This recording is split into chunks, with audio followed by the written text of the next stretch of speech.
Donc bonjour à toutes et à tous. On parle d'une IA responsable, c'est-à-dire une IA de confiance. Et donc je présente rapidement Kautar Sliwer. Je suis Authoritative Advisor IA au niveau du CTO Group Office. Et puis aussi j'ai une casquette de Chief Data Science pour le groupe.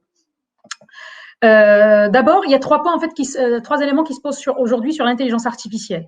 Est-ce qu'elle est adaptée à tous les business ou pas? Parce qu'il y a eu un buzz autour de l'IA autour des années 2011-2012, beaucoup de déceptions aussi. Et puis du coup, de plus en plus en fait, on se pose la question, est-ce qu'elle est adaptée à tout business ou il y a un business un peu plus particulier pour lequel l'intelligence artificielle, elle peut apporter de la valeur plus qu'à un autre.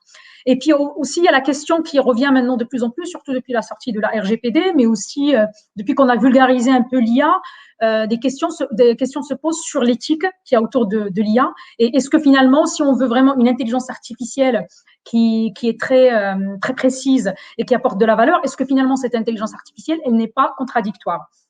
Et donc, d'où le thème de IA de confiance et d'une IA responsable, c'est-à-dire que apporter de la valeur en respectant les règles de l'éthique.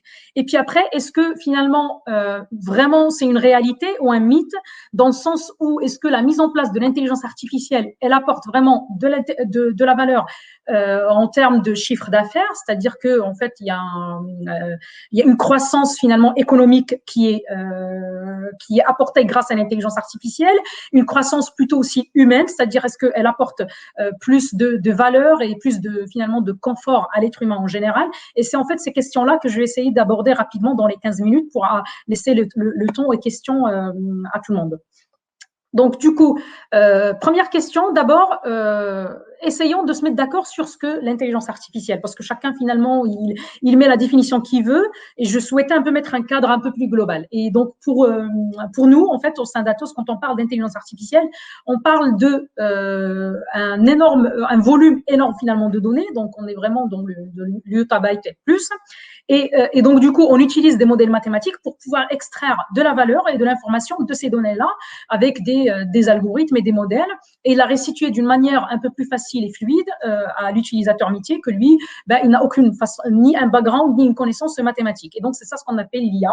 C'est la possibilité de pouvoir analyser une multiplicité de données, différentes structures, différents formats, avec un volume énorme et avec des modèles mathématiques qui sont capables de traiter cette information rapidement, en temps réel, et de restituer l'information.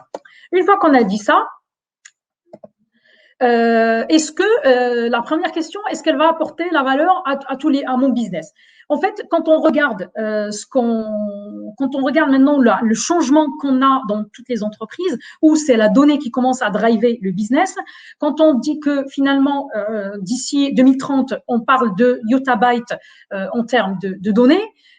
Donc, en fait, c'est clair que l'intelligence artificielle, sur ce volume de données, sur cette diversité de données, pouvoir l'analyser et en tirer de l'information ne peut qu'être bénéfique. Donc, à ce stade-là, on peut se dire que mathématiquement, on a le modèle, on a les données qu'il faut, enfin, on a les modèles qu'il faut, puisqu'on parle d'à peu près de 100 algorithmes annuels, c'est énorme quand même. Donc, plus de 10 000 algorithmes en fait qui existent et qui sont en fait la philosophie, on va dire, de la conception de ce modèle, elle est différente. Donc, en fait, on se dit qu'il y a du potentiel pour arriver à de la valeur ajoutée.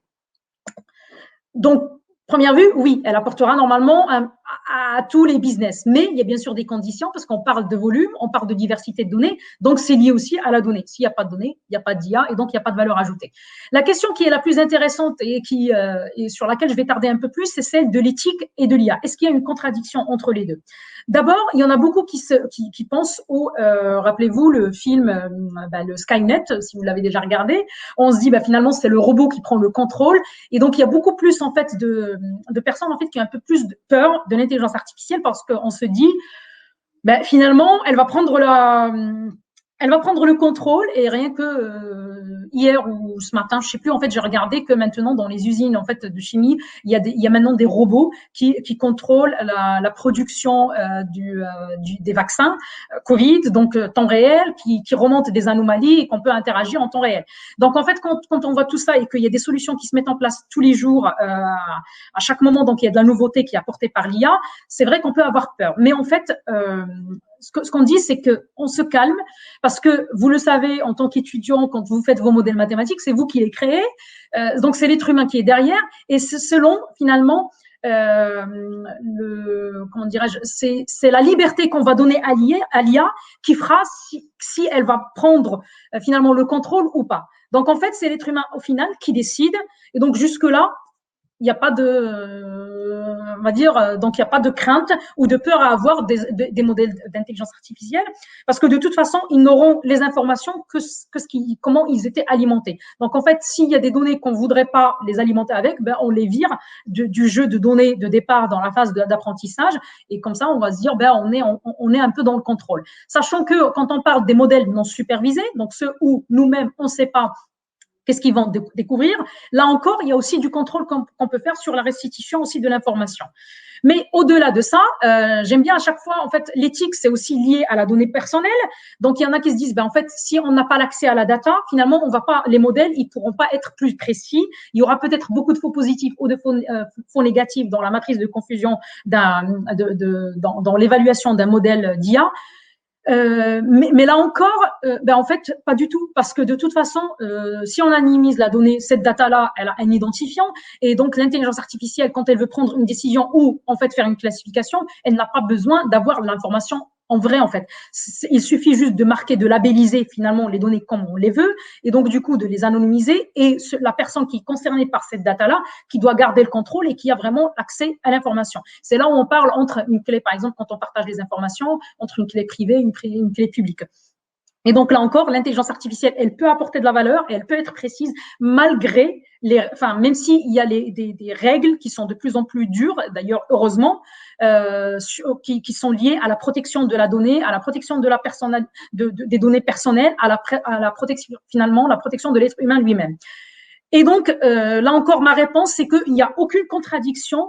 Par contre, elle va apporter un challenge, en fait. Le fait de respecter l'éthique, il apporte un challenge mathématique. Et en fait, si l'être humain, finalement, on va travailler plus la matière grise de l'être humain dans la manière de développer les modèles pour les rendre, explicables, qu'on sache pourquoi il fait cette prédiction ou pourquoi il fait cette classification, et aussi comment il arrive à avoir ce résultat-là, comment il manipule les données et comment il restitue l'information. Donc, le end-to-end de la chaîne de valeur de l'intelligence artificielle, de la collecte de la data jusqu'à la restitution de l'information, il faudrait créer des modèles qui sont explicables et qui respectent les règles et qui sont précis, parce que, comme je disais, la contrainte de précision n'est pas très dure, et finalement, et c'est pas un frein vis-à-vis de l'intelligence artificielle. Il faut juste le bon data scientist et les bons modèles pour savoir y remédier et on va dire, et apporter de la valeur en étant tout éthique. Et encore une fois, alors dans l'histoire de l'éthique, est-ce que finalement, dans ce que je disais, c'est que, encore une fois, ça revient aux règles de l'entreprise qui met le modèle d'IA, au data scientist qui met en place ce modèle-là, pour se dire comment je reprogramme mon modèle, comment je reprogramme finalement mon modèle IA pour aboutir à une information qui fait que est-ce qu'on est contre ou pour finalement les règles de l'éthique. Mais globalement, l'éthique, qu'est-ce qu'elle apporte? Elle apporte une notion il n'y a plus de boîte noire autour des modèles. C'est-à-dire qu'il faudrait qu'on sache comment ils réagissent et comment ils prennent les décisions, surtout quand la vie humaine elle est impactée. Et l'exemple concret, c'est celui de la voiture autonome. Donc, en fait, donc les modèles qu'on met, il faudrait qu'ils soient précis en termes parce que sinon, on l'a déjà vu avec des accidents, etc. Donc, et c'est pas lié qu'à la voiture autonome, c'est lié à tout sujet qui a un lien direct avec l'être humain. Où donc là, c'est important de maîtriser le fonctionnement et ce qui est mis dans le modèle et comment il fait pour prendre ses décisions. Mais on va pas contrôler comment les gens ou l'être humain, il va utiliser le modèle IA. Et là, je reviens à l'exemple du couteau. Vous savez, le couteau, on peut l'utiliser pour faire, on est connu avec la gastronomie française, pour faire de bons repas, mais en même temps, on voit bien qu'il y a des méchants qui l'utilisent pour des meurtres, etc. Donc, l'intelligence artificielle, finalement, pareil, on peut l'avoir comme un couteau. Et donc, on peut contrôler la fabrication du modèle et comment il prend ses décisions, mais on ne pourrait pas être responsable de comment l'utilisateur, il va utiliser les résultats et ce modèle-là. Donc, j'aime bien cette comparaison avec le couteau. Et donc, du coup, il y a le avant et le après. Là, le avant, l'être humain, il a le contrôle. Le après, là, il faut des règles, il faut des lois finalement, qui maîtrisent l'utilisation de l'intelligence artificielle. Et donc, finalement, ça devient centré sur l'être humain. Et donc, ça devient une responsabilité à la fois des sociétés, à la fois du gouvernement, à la fois du peuple. Et donc, qui fait que pour aller vers une IA responsable, c'est tout un écosystème, en fait, qui est autour et qui doit un peu évoluer pour que l'IA, elle soit responsable et qu'elle apporte in fine de la valeur à l'être humain. Et comme je reviens toujours, c'est pas une histoire scientifique dans les modèles parce qu'il y en a déjà tellement. C'est plus maintenant dans le contrôle de ces modèles-là, de les rendre explicables et d'apporter de la valeur autour de l'être humain. Et puis, la troisième question, c'est celle, est-ce que l'intelligence artificielle, c'est une réalité ou c'est un mythe? Parce que jusque-là, on reste un peu très théorique, dans l'éthique, dans est-ce qu'elle apporte de la valeur de business? Oui, il y a l'explosion des données, etc. Mais concrètement, est-ce que vraiment c'est une réalité, tout ce que je viens de dire, et qu'il y a vraiment cette valeur ajoutée? Donc, si on revient à ce que disent les analystes, ils disent que maintenant sur 2020, donc il y a beaucoup d'investissements qui sont faits, à peu près de 50 billions de dollars sur 2021, et ça va atteindre en 2024 110 billions de dollars. Donc c'est huge, c'est énorme, mais en même temps, quand on regarde mon 53% ici, il n'y a que 53% de proof of concept, donc en fait d'expérimentation qui sont passés en production sur 2020. Donc ça reste assez faible par rapport à l'investissement, donc que 53% qui vont en production et donc qui sont finalement utilisés, c'est faible. Et donc c'est cette question-là sur laquelle on s'est penché au sein du groupe Atos pour se dire, en fait, pourquoi on reste sur 53% et est-ce que finalement l'intelligence artificielle, c'est une vraie réalité et on apportera de la valeur à la fois pour nos produits parce qu'on développe des produits d'intelligence artificielle et à la fois pour nos clients puisqu'on fait aussi du service pour nos clients qui est lié à l'intelligence artificielle. Et donc, en fait, quand on a regardé et fait cette analyse, il se trouve qu'il y a quelques problèmes en fait qui persistent au sein de l'intelligence artificielle. Le premier, c'est celui des biais dans les données. Donc, en fait, et ces biais-là, ils peuvent conduire à l'erreur et donc finalement, on n'atteint pas notre objectif d'une manière très précise. Ou en fait, on se loupe finalement dans l'objectif et les résultats qui sont faussés et dus à ces biais dans ces données-là. Ça veut dire qu'il y a un énorme effort à faire sur quand on collecte les données qui est lié à l'analyse de données et de détecter ces biais-là et de les éviter et de les retirer du jeu de données initial. Ensuite, il y a un problème qui est lié aux ressources. On n'est pas que juste sur des utilisateurs qui vont utiliser des modèles d'intelligence artificielle ou des API où les modèles ils sont déjà prêts à l'emploi, mais il faudrait des ressources qui savent ce que c'est qu'un modèle mathématique d'IA, qui savent finalement rendre ce modèle explicable, qui savent faire le bon tuning et qui sont capables de créer de nouveaux modèles qui n'existent pas aujourd'hui. Rappelez-vous, j'ai parlé de 100 algorithmes par an. Donc, avoir des personnes qui sont capables de faire cette création de modèles qui apportera de la valeur finalement et qui atteindra l'objectif qu'on souhaite atteindre avec, selon le cas d'usage d'intelligence artificielle. Et puis, donc, il y a aussi aujourd'hui les modèles existants ne sont pas tous transparents dans le sens où, typiquement, si je prends l'exemple du deep learning ou des réseaux de neurones, mais par construction, ils ne sont pas explicables. En fait, on ne sait pas comment ils ont fait pour faire leur corrélation et pour restituer l'information. Et donc, il y a tout un travail aujourd'hui qui est fait sur de rendre l'IA responsable et donc de rendre déjà une partie des modèles qui soient déjà explicables. Et qu'on sache, ce que je disais tout à l'heure, comment ils prennent leurs décisions, comment ils se baladent finalement dans le réseau de neurones, est-ce que c'est aléatoire, est-ce que c'est des règles? Donc, c'est tous ces éléments-là, en fait, qu'il faudrait comprendre et qu'il faut alimenter dans un modèle IA pour rendre de l'intelligence artificielle plus responsable. Ensuite, il y a un problème de scalabilité. Les algorithmes qui existent depuis les années 1950 ou même un tout petit peu avant, et puis l'apparition des réseaux du deep learning un peu dans les années 80, en fait, quand on a réfléchi à mettre en place ces algos, on ne les a pas réfléchis d'une manière à ce qu'ils soient distribuables. Et donc, aujourd'hui, il y a de gros travaux qui sont faits sur les algorithmes existants pour les rendre distribuables. Pourquoi? Pour atteindre la scalabilité. Parce qu'aujourd'hui, on n'est plus sur je lance mon algo et j'attends le résultat dans 24 heures ou 48 heures ou dans une semaine. On est vraiment sur du temps réel. C'est qu'à l'instant T, en millisecondes, je dois prendre une décision. C'est-à-dire que le modèle qui est mis en production, qui s'est entraîné sur des données, il est capable de produire le résultat en millisecondes. Et donc, ça veut dire qu'on est vraiment face à un problème de scalabilité des modèles. Et puis, il y a aussi, rappelez-vous tout au début, je parlais de yottabytes, qu'on va atteindre plusieurs yottabytes d'ici 2030, mais en fait, c'est pas lié au volume. Parce que si on a beaucoup de volume, mais finalement l'information, elle représente la même chose, en fait, c'est pas important dans l'intelligence artificielle. Pour avoir une intelligence artificielle qui fonctionne, il faut la diversité de la donnée. Et donc, c'est très important. Si je prends par exemple le marketing ciblé, c'est important de savoir le genre, est-ce que c'est une femme, est-ce que c'est un homme, et donc ça représente la diversité de la donnée. Or, si j'ai la même information qui concerne par exemple que le genre masculin, ben mon modèle IA, il ne sera puissant que sur du marketing ciblé sur le genre masculin et non pas sur le genre féminin. Pareil sur l'âge, est-ce que sur les 12-25 ans, est-ce que sur les seniors, etc. Donc l'histoire de la diversité de la donnée, elle est importante pour avoir un modèle d'intelligence artificielle qui tient la route au final. Et donc, notre vision, rapidement, donc pour l'éthique, on l'a vu, par exemple à MIT, qui avait 80 millions d'images, mais en fait, qui n'étaient pas en fait très diverses, et finalement le modèle il était tagué de raciste. Pareil, le Twitter de Microsoft, que finalement aussi il a été tagué de raciste. Pareil, aujourd'hui on voit que dans des pays, notamment l'Allemagne aujourd'hui, qui ont mis des règles qui sont liées à aux informations qu'on peut avoir si elles sont fausses. Donc, il y a aujourd'hui des amendes qui sont liées à ça.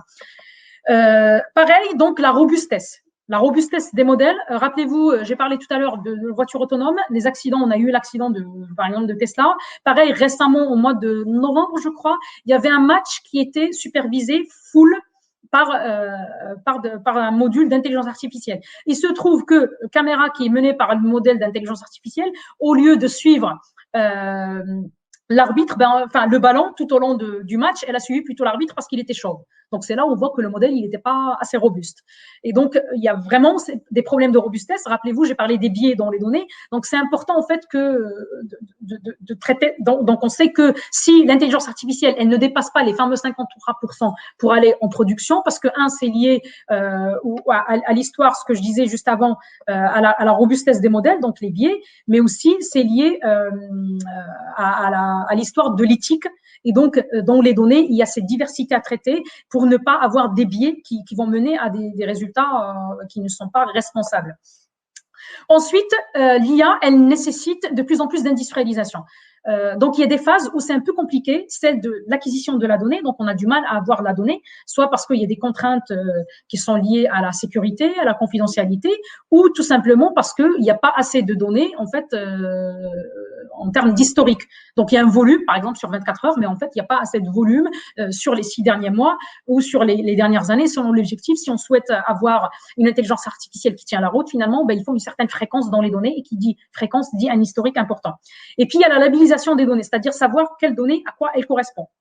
Par exemple, j'ai une image, je sais que celle-ci, c'est une pomme, celle-là, c'est une poire. Et donc, pouvoir labelliser les données, c'est important. Et aujourd'hui, on voit que les modèles pour labelliser les données, ils restent encore un peu faibles, et c'est une étape qui est assez compliquée. Et puis, la phase de déploiement. Rappelez-vous l'histoire de scalabilité. C'est pas parce qu'un modèle est très accurate et précis qu'il faut le mettre en prod, c'est qu'il y a aussi la notion, si on veut le résultat en temps réel, c'est important en fait d'avoir la scalabilité des modèles, et donc on reste encore face à des problèmes de déploiement, ce qui empêche pas mal de projets aujourd'hui de partir en production, malgré le résultat mathématique qui est très puissant et très précis. Et puis ensuite, au sein d'Atos, c'est une particularité, on s'intéresse beaucoup à la décarbonisation. Qui dit décarbonisation, ça revient à plusieurs articles. Donc, il y en a un, par exemple, qui a été publié par des chercheurs de MIT, qui démontre qu'un réseau de neurones avec 213 millions de paramètres, il consomme beaucoup plus, regardez ma ligne rouge là, qu'un aller-retour en avion de New York-San Francisco. Donc, c'est énorme. Et quand on dit ça, on dit que pour construire une IA responsable, il faut qu'elle soit décarbonisée. Donc, ne pas regarder que la précision mathématique du modèle, mais aussi regarder l'empreinte carbone du modèle. Et donc, dès qu'on a des clients ou un utilisateur ou des entreprises qui sont éco-responsables, en fait, ils peuvent se dire, même si j'ai une valeur ajoutée de business qui est importante, mais derrière, je vois que mon empreinte carbone, elle est catastrophique, ils décident de freiner et d'arrêter.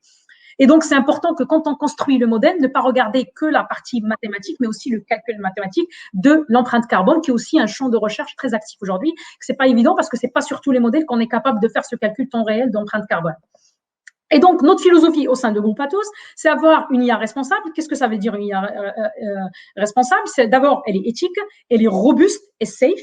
Et puis, elle est industrialisée, ça veut dire qu'elle est capable de partir en prod. Ça veut dire que dès le départ, qu'on est en face d'un problème, dès qu'on récupère les données, on est capable de se dire, est-ce qu'on continue à faire l'entraînement et à faire l'effort d'analyse de données, de mettre en place les algos ou pas? Parce que si on voit que finalement, on ne va pas industrialiser, on est capable de se dire stop. Parce que vu les données, vu les contraintes qu'on a de production, ben, on n'ira pas en production et donc on arrête dès le départ. Et puis un autre, celui, le dernier dont j'ai parlé, c'est une IA qui est éco-sustainable.